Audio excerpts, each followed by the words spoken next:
Hello and welcome to Occupied Thoughts, a podcast brought to you by the Foundation for Middle East Peace. My name is Ahmed Moor, a non-resident fellow at the Foundation. Today's Friday, July 11th, and I'm delighted to be here with Stefanie Fox. Stefanie, you lead Jewish Voice for Peace. Um, that's, JVP. I'm not going to pretend to be dispassionate here. I think JVP is one of the best things I've encountered, but also experienced because of your model. There are so many actions that happen around where I live in Philadelphia. I have lots of friends and people I admire who are involved with JVP.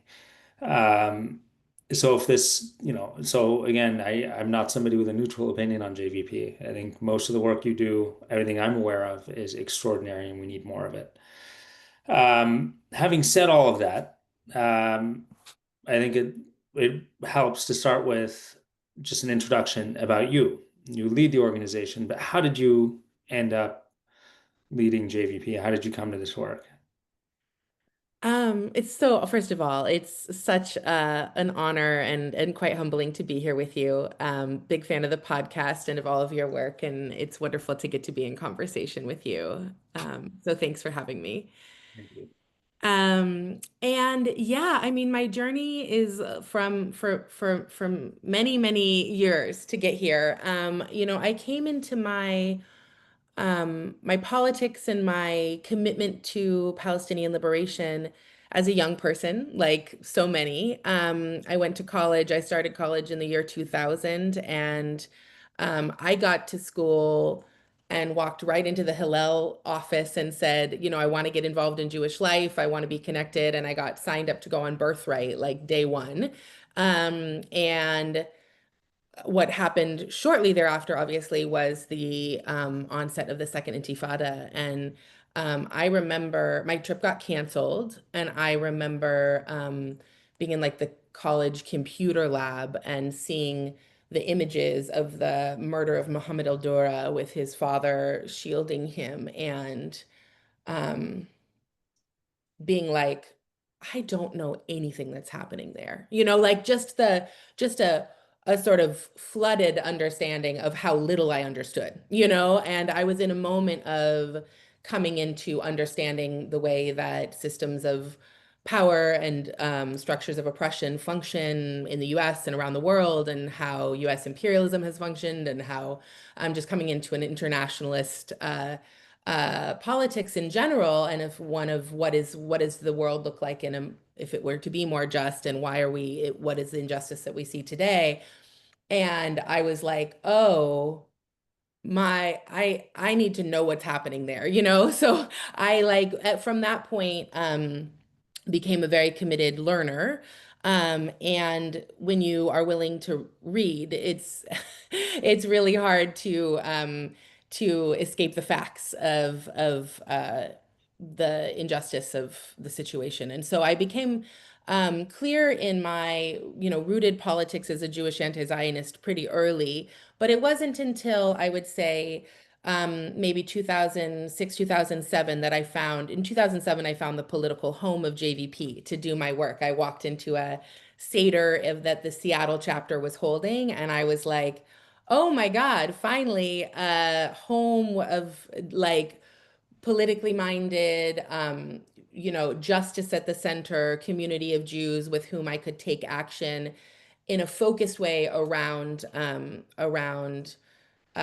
justice and equality and freedom for Palestinians, And so I found my way into the chapter, found my way into the work, and in 2009, right after Operation Cast Lead, I was really feeling I was a community organizer was my work in the world, and I knew I wanted to bring more of myself to the movement. And I remember saying to a friend, just wish JVP would hire an organizer because that would be my absolute dream job. And a few weeks later, the organization put out a call for the first ever organizer. So I was like, okay, this is the work. And I've been there ever since. I've been there a long time. And it has been, the honor of my life to get to do this work day in and day out.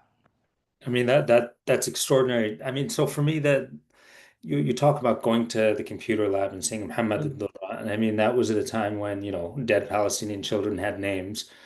Yeah. And There Yes. are more than 20,000 kids killed in this genocide, and Muhammad al-Durra, I think, was shocking for so many of us and hurtful for so many of us.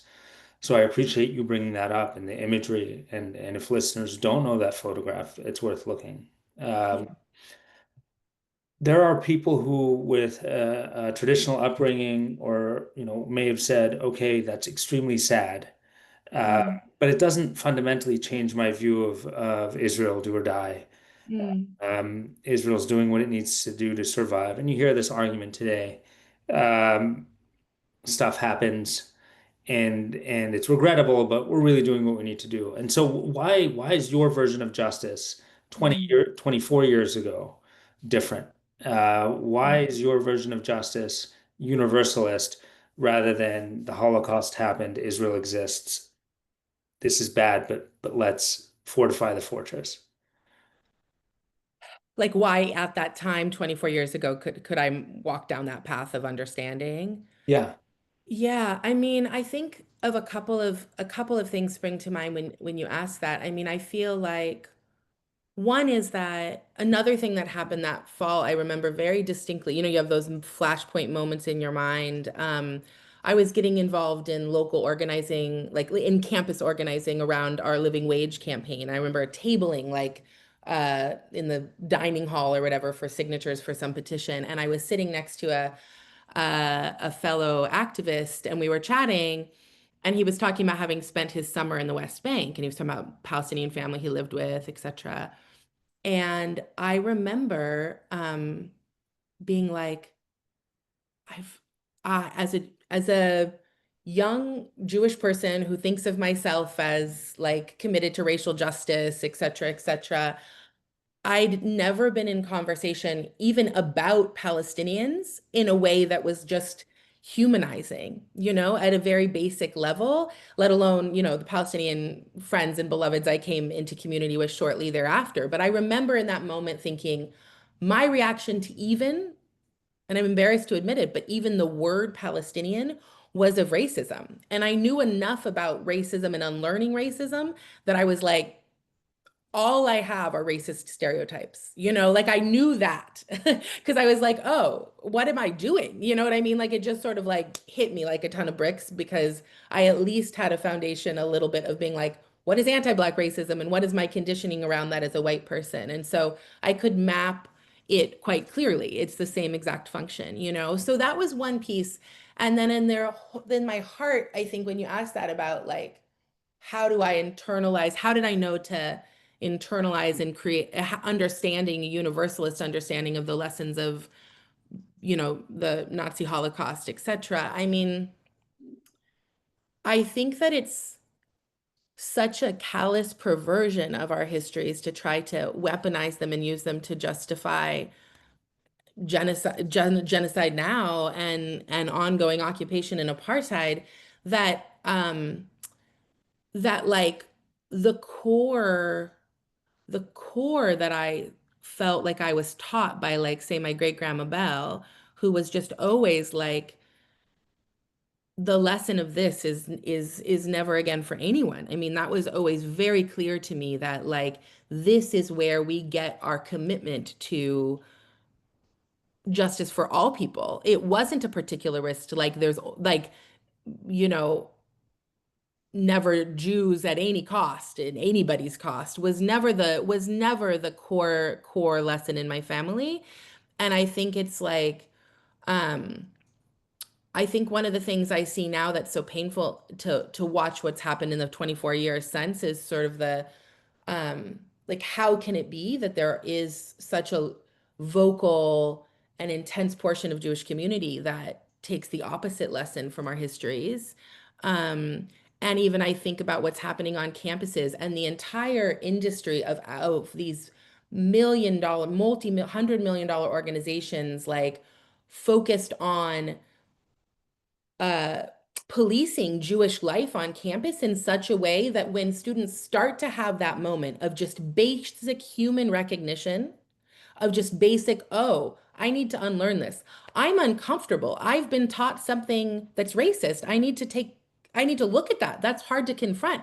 That moment and seizing people in that moment and saying that uncomfortable feeling you're having, that's actually a sign that you're being persecuted and you need like we need to criminalize who's ever making you feel uncomfortable instead of what is college for except a time to look at our biases and learn about a broader world and come to figure out how we can contribute to building a more just world. So I really grieve the way that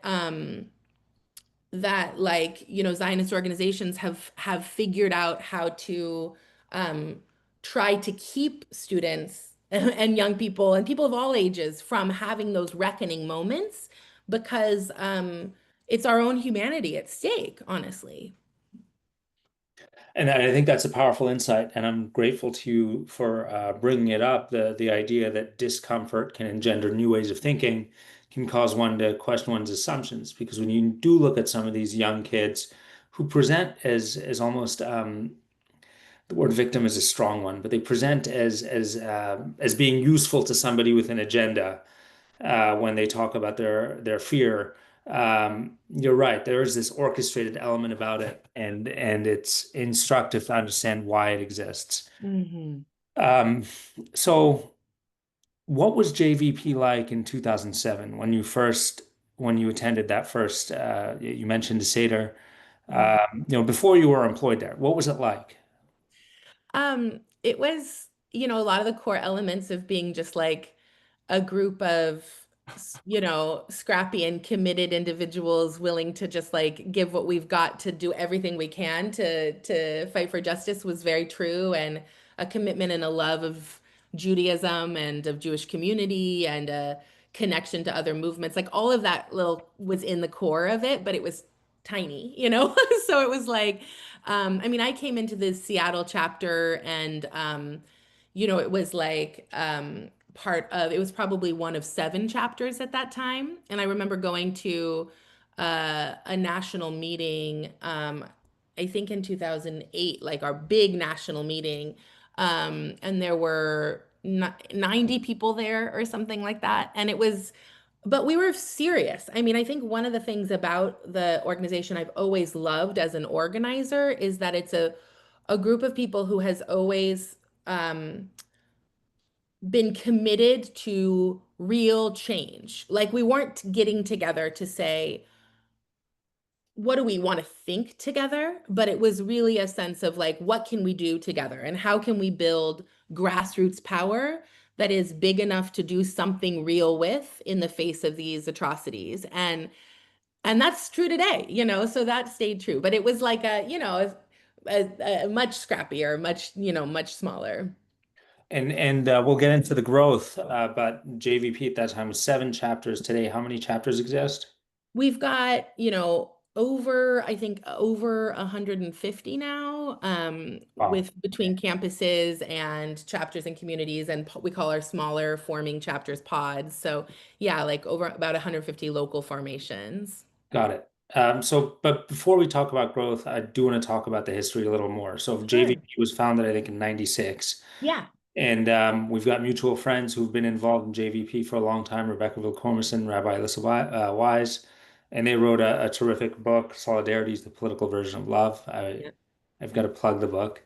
Please do. Yes. Everybody should buy it and read it. It's great. But in conversations with Alyssa, I learned that even the act of identifying as anti-Zionist was an act of growing up and coming out in a way.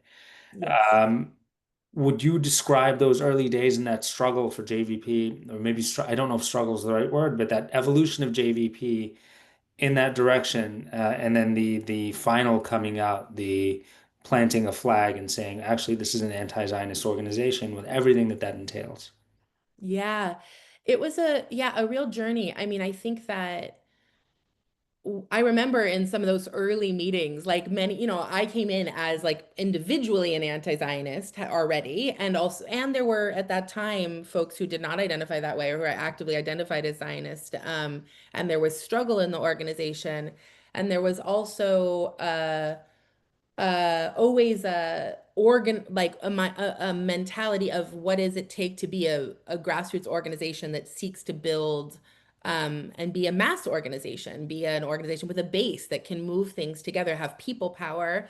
And if we define our ideology in certain ways, will people come with us? But will people come with us? No, you know what I mean? There were all these like organizing questions and also questions of integrity and substance of like, what are our politics? What do we believe? And, for many years that was internal, like, questions and I think over time it became clear that through conversation, through study, through thinking together, and through engaged partnership and provocation and committed relationship from our Palestinian partners too, of saying, you know, um, if you're doing this work with us, we want you to be speaking truthfully about the root of the conditions that we're all seeking to transform.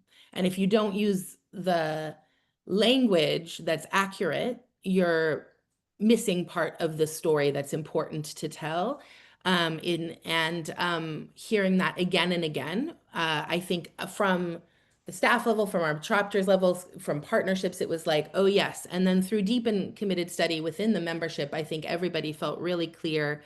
It's time for us to be assertive about these politics and just it's what is, this is and I think also the leadership of some of our Mizrahi Jews and Jews of color to also bring in always being clear of the primary victims of Zionism, Zionist ideology, and Zionist political movement being Palestinians, but also understanding the way that Zionism has intentionally flattened and fractured and created a racial hierarchy within Jewish community itself, and been harmful and is incredibly it's the it serves us not at all as a Jewish community either. So for all those reasons it became really clear that we wanted to speak the truth of our politics assertively, and so we made the move to do that as a membership organization in I think it was 2018 or 2019. Yeah, and were there consequences for that affirmative approach? I mean, did certain people choose to cease to engage as a consequence? There was a lot of talk before we did, especially from not even from within the org, but like, outside, like you'll lose people, da da da. And the opposite, the consequence was growth. Because I think, when you speak the truth, but you have a radically welcoming approach in how you bring people in and how you welcome people. So it's not that people can't be on a journey or be wrestling or be in process or be having those uncomfortable confrontational moments with ourselves as we seek to unlearn things we've been taught. All of us should be doing that all the time. So it's not about like there's a litmus test, you walk in the door, you have to know everything you need to know, da da da da da, or be able to speak an exact language, but to say we want to build a vision and a future of collective liberation, and Zionism stands in the way of that, and we want to say that out loud, like to put that out there, I think was incredibly it brought so many more Jews to us because people are like, yes, I want that vision. I want a vision of solidarity over division. I want a vision of, a world rooted in equality and justice and dignity for all people, not in dispossession and colonialism and a sense that an isolated safety for some will ever be a real thing rather than, we all get free or no one does. So I think that the sense of the world we were building became clearer once we were clear about what we were against. And so more and more people, I think, came into that vision. And it resonates. I mean, you look at Zoran Mamdani, who I'm talking a lot about today because I can't Yeah. stop thinking about his success and how legitimate he is, and it's the politics of consistency. I think those are his words. Yes. The notion that principles matter and consistent application of principles matter, and it resonates with people. Yes, exactly. So we haven't done definitions yet, and I guess the first one, and what is JVP? How do you define JVP? Yeah, sure. Yeah, we jumped right in. But JVP is one of the biggest progressive Jewish organizations in the world and the largest Jewish organization standing in solidarity with Palestine. And we're organizing a grassroots, multiracial, cross-class, intergenerational movement of US-based Jews into solidarity with Palestinian freedom struggle. We envision a world where all people from the US to Palestine live in that freedom and justice and equality and dignity. And we really see ourselves in the lineage of generations of Jewish activists before us who fought for the liberation of all people and really have a practice that through organizing, we think we can dismantle the systems and structures and institutions that sustain injustice and together grow something that's new and joyful and beautiful and life-sustaining in their place. I mean, thank you. So what does the word Jewish within Jewish Voice for Peace mean here? And I guess I'll just keep it there and allow you to. Sure. I mean, ask a room of five Jews what the word Jewish means, and you'll get seven answers. So ask an organization of hundreds of thousands of them, you'll get a lot more than you're bargaining for. But it's we have like three core values in the organization that we see as kind of a braid, and in Jewish ritual, there's a Havdalah candle, which you burn as part of the ritual around closing of Shabbat each week, and so we see it as this sort of three-stranded candle that lights up our work, these values. And the values are a commitment, of course, to accountability to Palestinians and to our Palestinian partners in the work for. Um, Sorry, we're getting an emergency alert oh, from the Pennsylvania. I think there's flood warning. Sorry oh about. God. Oh my God, are you okay? We're sunny skies in Philadelphia. Okay. This world that we're living in Yeah. is Uh, just unreal. but sorry for that interruption. Please continue. No, I'm glad there was a warning. I'm glad you're okay. Oh, our values. So I was just saying we have like our accountability to Palestinians and to Palestinian liberation. We have a real commitment to collective liberation and to an understanding that, Palestinian liberation is connected to all of our liberation, an intertwined vision of us all getting free together, and then a responsibility to and for our own Jewish communities. And so those braid of values and accountabilities are really important to us, and we see our responsibility to the transformation of our own communities as very, very core to what we're doing. Of course, not more core than our work of fighting for a free Palestine, but see them as intertwined with one another. Um, and so, yeah, and I think that Judaism and Jewishness means something different to all of our to lots of our members have different things, but we try and strive to be a really inclusive kind of Judaism and Jewishness, and that sort of speaks to our commitment to a diasporic anti-Zionist Judaism that's not trying to flatten all of Jewish history um, into one narrative that is about justifying the oppression of Palestinians, but instead of the beautiful diversity of Jewish experiences and histories over time and geographies. Yeah, so and we're you know a lot of times our opposition will be like, they're not really Jews, and it's just not true. We're a Jewish, like we're overwhelmingly Jewish. Like any Jewish family, we do have a few non-Jewish members, but um, we're an organization of at least, hundreds of thousands of US Jews working really hard together for this work. I mean, that's very, very helpful. And I mean, you described the growth of the organization. It was in the subtext of what you've said. So in 2007, 90 people show up to the national meeting, and today you're describing hundreds of thousands of members.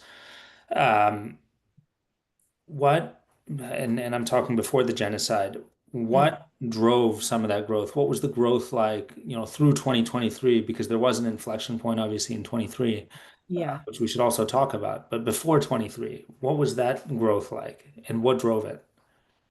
it's a great question. I mean, certainly we've seen an unprecedented doubling, or I guess I would probably say tripling of by every measure since 2023. But before that time, um, I would say that we have some of what we've already been talking about in terms of being like consistent in our principles and politics, being committed to being building a political home and being radically welcoming, even as, bringing new people in and feeling like we have a mandate to build people power that can counter the other forms of power that uphold injustice. And so those sort of like those orientations of like not just our values, but how we practice them in the world, in terms of being an organizing organization and, doing the brass tacks of that, meaning like we show up and our volunteer members have education, have been doing education and community building and campaign work and all for decades now. And so that's been brought people in and people have found their place. So yeah, that's happened over years. And I would be remiss though to say that any of our growth always also has a relationship to um, the crimes of the Israeli state against Palestinians, obviously. And so every time there has been a horrifying escalation of like, especially intensified violence on Palestinians in Gaza, which has, over the years, obviously, has been um, every few years. Um, 9, 2012, 2014, obviously now. mhm. Yeah. And each time, I think a new sort of cohort of American Jews has woken up to the reality that, of course, is 77 years old, but has seen freshly uh, uh, what's really going on through the intensification of the conditions that are always there in those wars on Gaza. And I think so, of course, in this time in which I mean, I truly wish I don't have words to describe the horrors of the last 2 years, but I think obviously we've seen a whole new sea change of understanding for people to be like the mask is off. Like there's no question if you have no one can say they didn't see what's happening. Right. Right.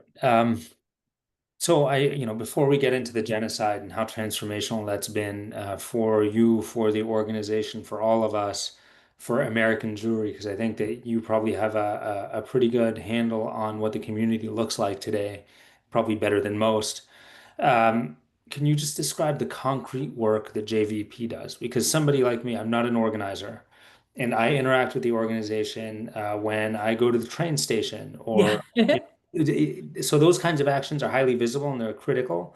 They have an impact. What's the other work that the organization does? Great. So, our assessment is that the US-Israel alliance that has functioned for decades to uphold Israeli apartheid is in place out.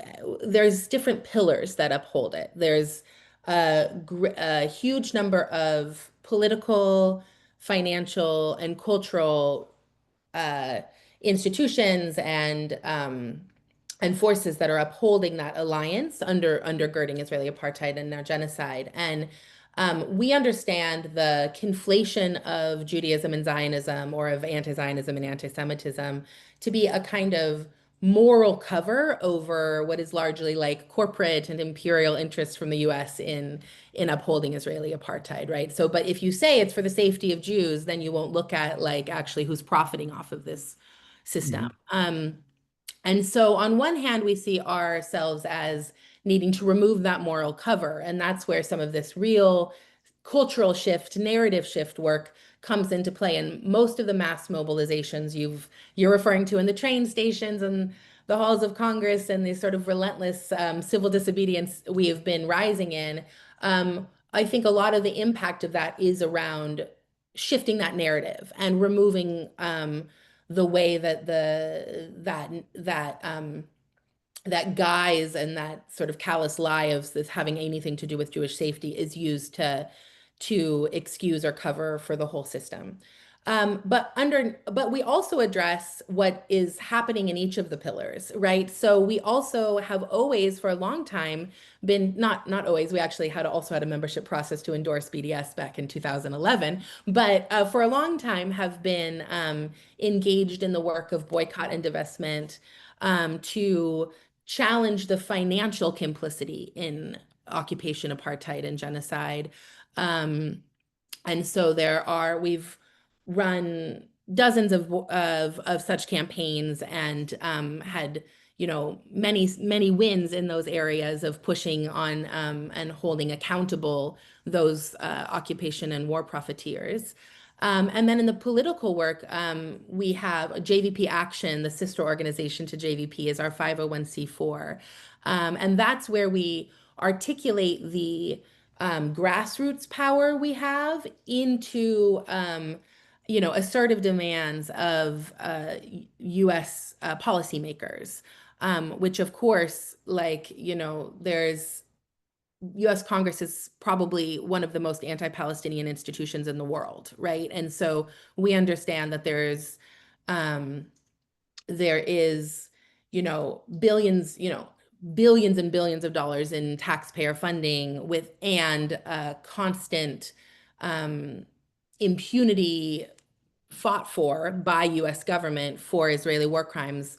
Um, and that if that was obviously ended, it couldn't be continued. And so obviously it's also our work to be working long term toward the end of US military funding um, of Israel, but um, we see all of those strategies as intertwined because if we don't do the work of long-term boycott and divestment campaigns in local communities, if we don't challenge the corporations, if we don't do long-term cultural work inside our communities, that demands of members of Congress don't have the power behind them, and we're not shifting the political conditions and the political calculus on which policy is set. So we work in all of those areas, but in a way that ultimately I think builds on itself.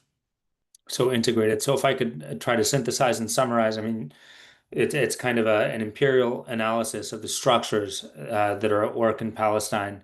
And it's wrapped in a veneer of Jewish safety. And so the public actions, the mass mobilization, as you described it, is about shredding that veneer, removing that veneer.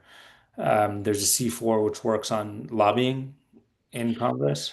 Yep, that's right. We do electoral work there as well, a bit of it. So, for instance, JVP Action was day one Zohran Mandani endorser, for instance. Yeah. Fantastic. Okay, cool. And then in partnership with the BDS movement, targeting some of the profiteering that occurs as well. Yeah. Um, I mean, it's a cogent and powerful way of thinking about how to affect change, and it makes a lot of sense. Um, and frankly, again, people like me, we don't interact with all of it, and so Yeah. we see the mass mobilization, and that's very useful. But it's worth understanding that there's really an engine, an analytical engine driving all of this. Yeah, I appreciate that because I think, I believe very much that we have to change the story and the narrative and the culture. And I'm so proud that, and of course, JVP's narrative work and action work is always in relationship and inside of this much bigger movement we're so proud to be a member of. Um, but what I was going to say was I think like sometimes the fact we're very focused on actual like material impact. Like we want like weapons manufacturers that are ranking in cash hand over fist as you said like when you said before like we're not even naming the Palestinian children being massacred with their weapons daily in food lines, that they if they escape accountability, if we can't shift their bottom line, then we're not doing our job. So it's like we have to change the story, but we also have to change the material conditions that are allowing this to go on. Yeah. Yeah, amazing. And I think it's meaningful, and I'm encouraged by the fact that the organization has grown so much. So Mhm. the genocide, 2023 October, I think a lot of us were a little bit maybe paralyzed. Certainly organizations that I'm aware of, some of them You need time to find your bearings, but that doesn't appear to have been true for JVP. I mean, the at least from where I sit, it seemed like you and the leadership were primed for action on day one.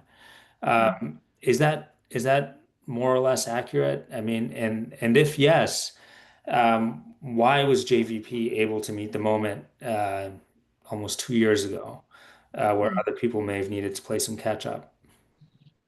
Hmm. I think that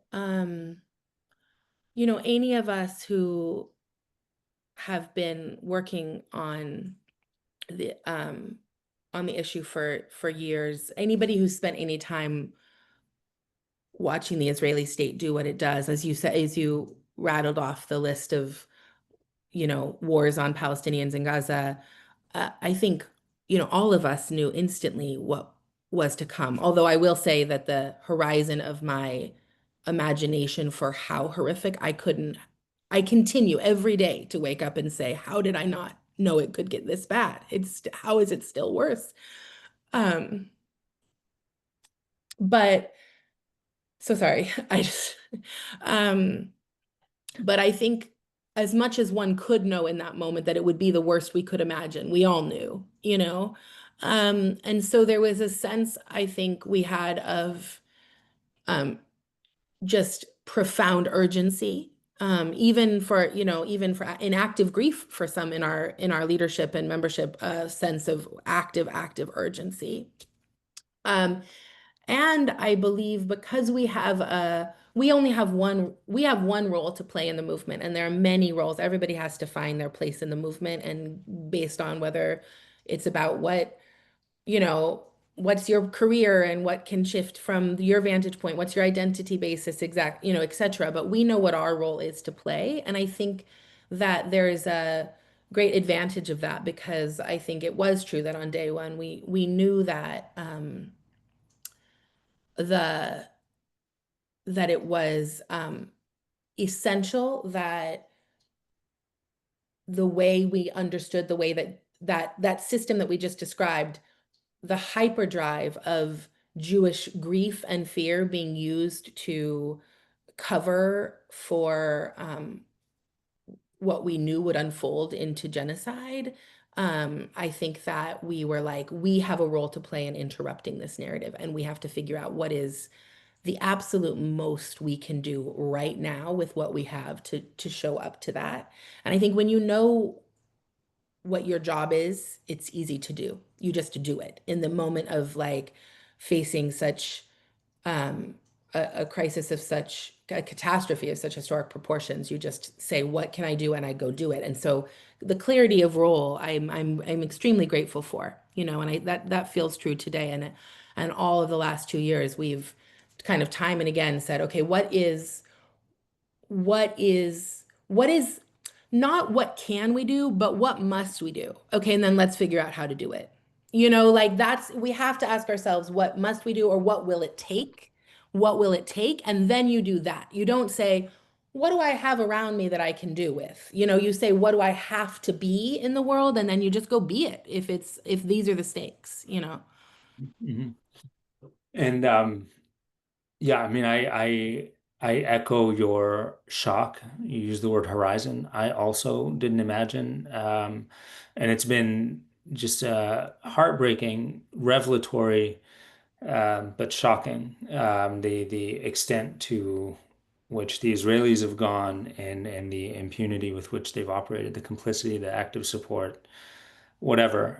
But I just want to register my admiration for you and other leaders who read who understood the playbook, read, the near-term future, and took action immediately. Um, I so, just wish it had worked. well, I mean, I'm not saying we had no impact, but I just wish it didn't stop. We haven't stopped it. I'm with you, and I think we're going to get to that. And one of the things I struggle with, and I talked about it on a call earlier today, is just the asynchrony of the theory of change with the urgency of the need on the ground. When innocent human beings are being butchered daily, our perspective on electoral change is so inadequate.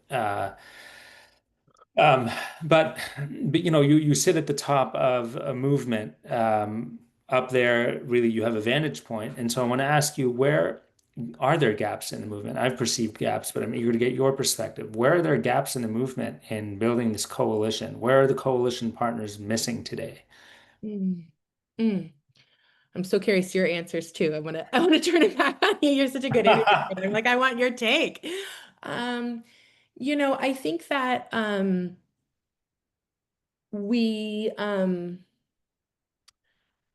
I think it's, in the US, the culture is very individualistic. And I think, that's a product of capitalism and white supremacy in this country, and sort of like everyone swimming in the water can, I think, without even our progressive movements, can be very much about like, okay, what can I do as an individual to remove my complicity? I see a bad situation, I just want to make sure I'm not to blame for it, like we can want to shore ourselves up. Or that can look like in a world of like social media algorithms that we want to like say the right thing and feel good about the way that we're talking about it, and being the ones to get it right. And I think that like as across the left, frankly, I think this is not just about the Palestine movement. I just feel like in general, um, I long for us to have an orientation toward what can we grow and build, and how big can we get, and how much power can we get, and how much power can we build, people power can we build, and how strongly can we use that to shift things materially. That's the questions I wish we were asking ourselves, not like, which to do. You have to like do a lot of checking yourself. You have to be like not right. You have to be wrong sometimes to get it right. You have to like um you have to work across an enormous amount of difference to be able to arrive at a coalition big enough to take on, two fascist regimes working side by side, let alone in as authoritarianism rises all around the globe. And so I think that we're going to need to just be willing to work in new ways with each other, to take on the forces we're up against. That's one key thing I think I see. So that was a very politic response. So allow me to make you uncomfortable. Okay, please. Marjorie Taylor Greene and Tucker Carlson and other people on the far right, kind of MAGA profiles, have come out and opposed war with Iran and have begun to question in ways really that mimic some of the language you hear on the left, Mhm. American support for Israel for entirely different reasons. They're nativist. They want America to be more self-involved and divorced from the world. Why are we spending money overseas when we could be spending Mhm. here? Also, we could round up more immigrants if we weren't so distracted with what Israel's doing. Um, is there a coalition that includes the far right? And if, well, and then I'll ask my follow-up, but let me just frame that a little bit differently. I don't believe that the Trump administration is listening to anybody on the left today. Um, I think Tucker Carlson and people like that have the president's ear. If they're able to arrest the genocide for their own reasons, do we find a way to support that? Or do we just kind of watch from the sidelines and go, okay, this is actually really interesting. I wonder what's going on. I think two major things about this. One is I think it points to a fact I think is really important for us to remember as organizers, which especially in the face of like full-on fascist regime in this country, that we often one of the key ways that authoritarians gain and keep power is to make us think that it's immutable, and that like they are that there aren't fractures inside of their coalition, that like, and we can just we take too quickly the power that they've assumed and grabbed, right? We take it as a given when we need to not. And so I think what you're pointing to are all, I mean, there's many examples of these like enormous fractures in the coalition on the right, particularly because they have no values holding together the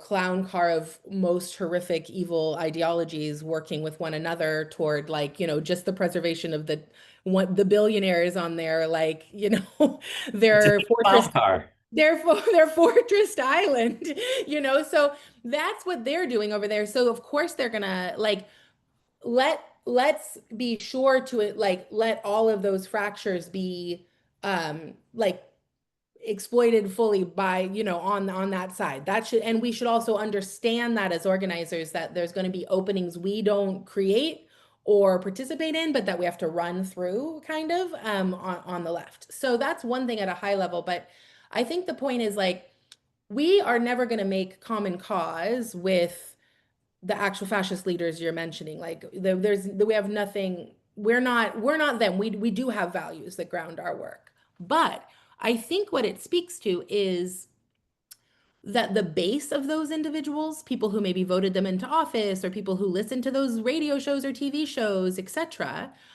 are we can't take other people as foregone conclusions or as having ideologies that are fully formed or not changeable, right? Um and that I think that like we have to build for instance like anti-war, anti-genocide, anti-fascist movement um that is like articulating the future that we're building in a way that's like brings in the people who are peeling off from and are like, yeah, upset about like maybe for their own reasons, but are starting to see like the the actual outcomes of the MAGA agenda being not good for them or not liking what they're seeing. We got to peel those people into our work. We have to bring the people. We like leave the leaders and their, but we have to understand that the base is winnable. I mean, Zoran's a great example of like many of the districts that went hard for Trump, flipped entirely on this, hearing like politics of consistency and a relentless commitment to like affordability and a politics for like the working class to actually be able to live and dream.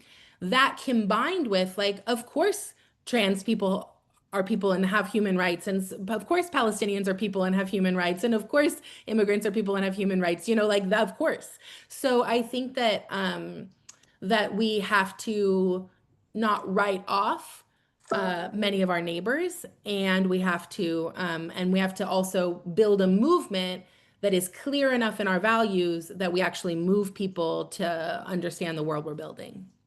Right. And that's an insightful answer as well. And it impacts, the Palestinian activist movement as well. I think we have a tendency to write people off as Zionists. Certainly I have no desire to work alongside Zionists, and I don't think I Fair. ever will. Uh, at the same time, people used to be Zionists. Mhm. And we struggle sometimes to say, okay, this person has grown and changed their perspective and to allow that. And so what's the I guess the series of questions, the emotional valence of that is, so how do you as a movement say we're going to be open and inclusive while holding a line on really partnership and who can be a partner in a coalition? Mhm. I think that, it's like a question of being, I think we've kind of been talking about this the whole time, right? Like, how do you both speak the truth and be direct about what your values are and what your commitments are and what you're fighting for, and also expect there to be that people are works in progress and that like people wake up at any given moment um, and we need to be organizers and bring people um, into like a shared vision, not assume that they should already see the world as we do when they walk in the door. But I think to be clear, I think there are different roles in movement for different organizations and different people. So like you don't need to work with Zionists. You don't need to work with people who are still actively wrestling with their feelings. Like that's not your job to do. God forbid. Honestly, no, don't do it. Send them to me. You know what I mean? We have different roles. So that's what I mean by like everybody has to find their job and then say what is what will it take, what is needed of this role. And so obviously as the largest Jewish organization in the movement, we take very seriously our responsibility to bring people in and bring people along and be humble enough in our own politics to always be learning. But, I'm not going to ask our Palestinian partners to, sit down at the table with people who are not outrightly already protesting the genocide of their people. That's not your job.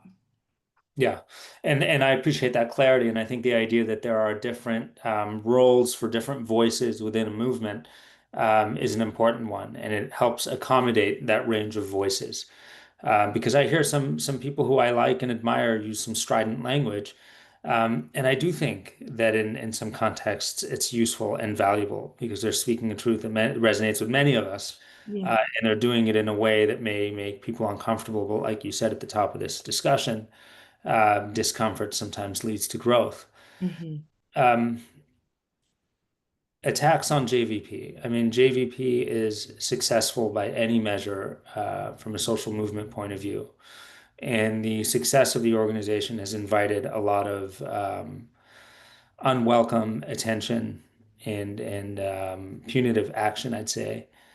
And I'll let you get into it as much as you want, but I have a question. Is that an inevitable part of the work? Are you fighting a rearguard action?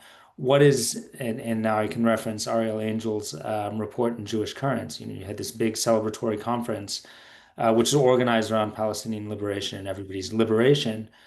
Um, but there are measures and there are things that people are trying to do to undermine the organization. Would you be open to talking about that? Can you describe what JVP is being, the targeting that JVP is being subjected to? Of course, yeah. Um, you know, the the Palestinian organizers and organizations have been on the front lines of an ever sharpening set of authoritarian tools for decades. They're every, I think that it's just worth naming that, like, the path to how we got to this MAGA authoritarianism, you know, in part was paved through um, the goalposts always moving when repression and targeting of the Palestinian rights movement has been so permissible by both parties for so long. It's sort of like helped to pave the way, I think, in many cases. So it's nothing new for anybody inside of the movement to feel like there are many ways that the work is criminalized and attacked and muzzled and silenced and deeply repressed. And that's been a bipartisan effort. But I think over the course of the last 2 years, um, the as the movement has grown, in unprecedented ways globally, like and I think we're at a point now where the narrative, when we talk about narrative shift, it's shifted, like anybody with eyes can see this live stream genocide. Nobody wants that. I mean, not nobody. Most people do not want their taxpayer dollars funding, fueling, defending this genocide. It's just there's only one moral answer, right? So people are clear, the government is not. And so I think when you've lost the argument so fully, obviously the state is going to use the tools of, you know, uh very intense repression to try to shut down the movement because there's no debate to be had. It's the debate is won. So then how do you criminalize and shut down a movement where the debate has been won? So it's in one way we want to see it as a story of the strength of the movement for Palestinian freedom, that it's being repressed so intensely.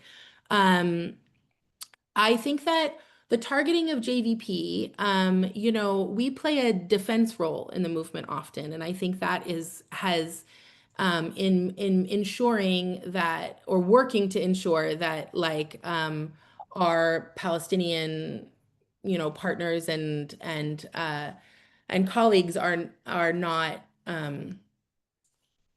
that it's less successful to attack them.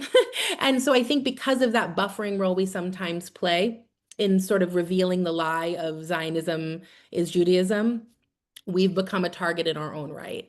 The Heritage Foundation, which is the architects of Trump's Project 2025, released an addendum essentially to it called Project Esther a year into the genocide. And in that, really laid out a case for how to come at the movement for Palestinian rights with an approach of both sharpening those tools of repression that they want to use on all of civil society and also weakening those structures in society that are designed to protect and support, our communities. And so what I mean by that is the Project Esther plan looks to sharpen and broaden all of the legal regimes that they can, for instance, using sort of counterterrorism frameworks, immigration laws, etc., to come after the movement for Palestinian rights. And in so doing, be able to try to have sharpened tools to use against everybody. By the same token, coming after civil rights protections, for instance, and gutting the language and meaning of hate crimes so that all they do is protect Zionist organizing and they have no protections for actual communities of color or other targeted minorities in any way, right? So Project Esther is like a template and a blueprint for how to do that. And in that document, JVP is one of three named organizations to come after. Um, so, we see that the plans are well underway. We have lots of lawfare litigation coming at us, civil cases. But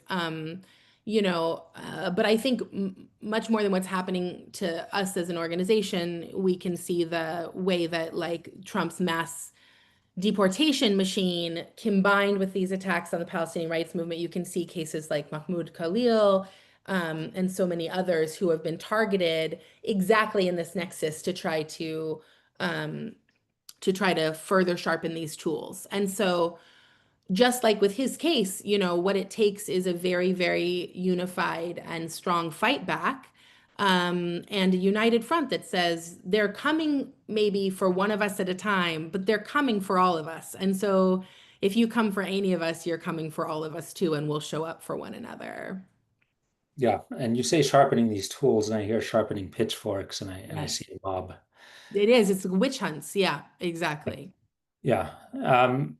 But you now in a position where you devote significant budget to legal fees?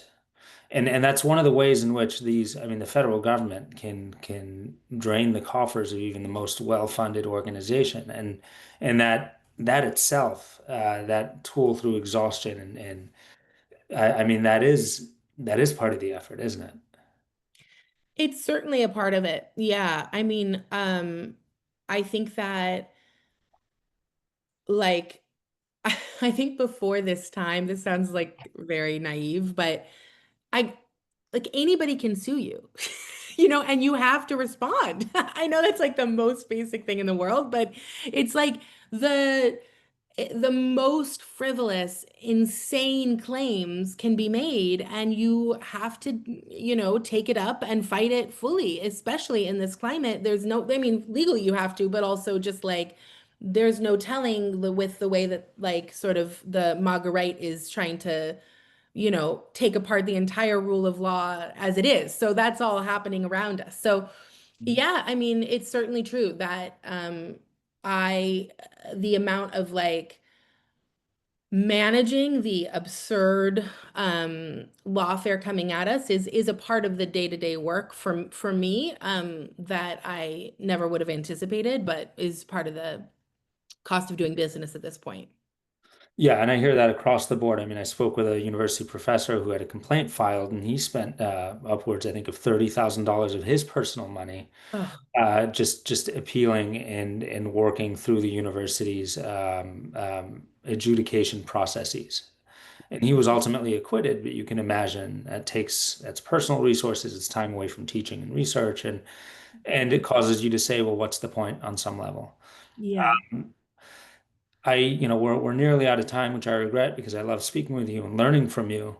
Um, but I don't want to leave you with kind of a softball either. So my last question to you is, what does the future hold?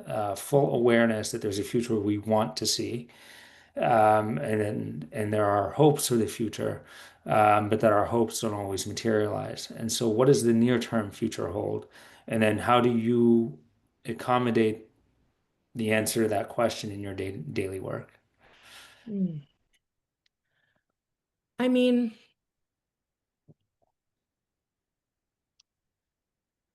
I think that we, I want to say to you, you know, we have a theory of change to end the genocide tomorrow. Like, I want to say that, that's necessary. We have to. Um, and I think for the first year, we really felt we had it. We knew what we were doing. Like I said, we understood our assignment. We knew what we were doing and what was like we thought could bring an end to this. Um, and now we face these the sort of like intersecting polycrises where we're trying to fight fascism at home and end this genocide that is just getting more dystopic and horrific by the second. And I think that um, there are things we know that no matter what, we have to keep doing as we know we have to find the answer. There's no other option, right? All of our survival depends on it. Our humanity depends on it. So we will find the answer because we have to. And so the things we do now, why we find our way to the answer, are continue to organize our people and continue to move toward those material change, um, in every single way that we can. So we run the campaigns that challenge Israel bonds. We challenge the corporations. We do those things because we know that's part of setting the ground for what is and what's wrong. We stay in motion, moving in united front to confront fascism, at home and genocide there, which are one and the same. And um, we continue to um, build out that coalition that is fighting together, as we said, for our collective freedom. So we stay organizing locally, we stay committed to all of the paths of strategy that we have available to us. We stay alert and attuned that those fractures we talked about, that even we might not create the opportunities around, but we stay ready to sprint towards the openings when they show up. Um, and we uh, and we also humbly say what we don't know yet and what we have to figure out, because there's no option but to say, okay, we've never been up against at this moment this particular set of forces at this moment in history, um, but uh, we know that our only option is to keep fighting and to keep getting bigger and fighting with more heart and vision and clarity than before. It's a sobering response. I mean, it sounds like you're saying we keep moving forward because it's the only choice. And and I accept that. I'm so grateful to you, Stefanie Fox, Executive Director of JVP, for the extraordinary work that you're doing today. You and everybody else who you work with. I do believe that you're having an impact on the future, and I express a lot of gratitude. And thank you. Thank you so much, and I just really appreciate being in conversation with you. May we have uh, may have a stronger answer to that question the next time we speak. That's my commitment. Thank you, Stephanie. Thank you.